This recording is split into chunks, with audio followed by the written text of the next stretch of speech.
देवेंद्र, सरिता, गंगाधर और फडणवीस ईश्वर प्रसाद से शपथ लेते हुए। देवेंद्र फडणवीस को ही बीजेपी ने सीएम क्यों बनाया है, उसका एस फैक्टर आपको बताते हैं।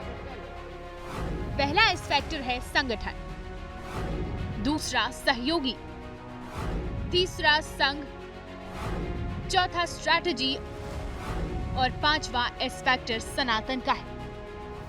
इन पांचों एस फैक्टर के सियासी कॉकटेल ने फडणवीस को तीसरी बार सीएम की कुर्सी तक पहुंचाया है। देवेंद्र फडणवीस संगठन से निकले नेता हैं, जमीनी पकड़ है, पार्टी के छोटे कार्यकर्ता से लेकर बड़े कार्यकर्ता को जानते हैं।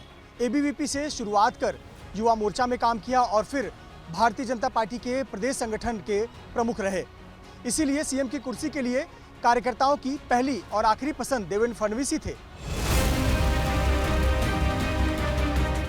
देवेंद्र फडणवीस को सीएम बनाने के पीछे बीजेपी की एक रणनीति ये भी है कि सरकार सहयोगियों के भरोसे है।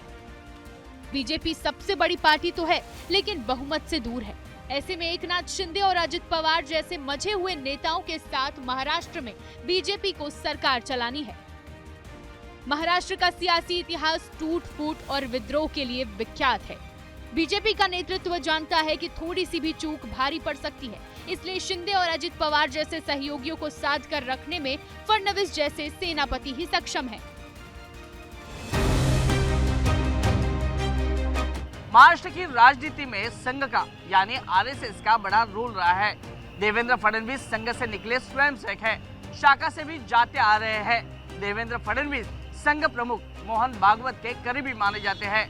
कहा जाता है कि देवेंद्र फडणवीस को सीएम बनाने में संघ की बड़ी भूमिका रही है। देवेंद्र फडणवीस की स्ट्रैटेजी यानी रणनीति का ही नतीजा है कि महाराष्ट्र में विपक्ष खंड खंड हो चुका है। कहा जाता है कि सियासत और जंग में जीत के लिए सब जायज है।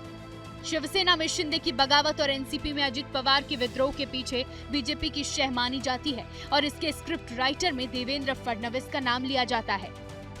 दोनों ही मजबूत दलों को तोड़कर कमजोर कर दिया गया। विपक्ष कमजोर हुआ तो सत्ता में न सिर्फ वापसी हुई, बल्कि विरोधियों का सुपड़ा साफ हो गया।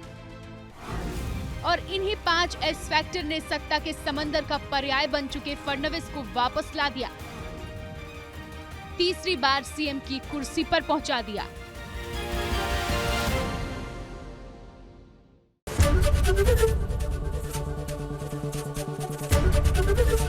एबीपी गंगा, खबर आपकी, जुबान आपकी।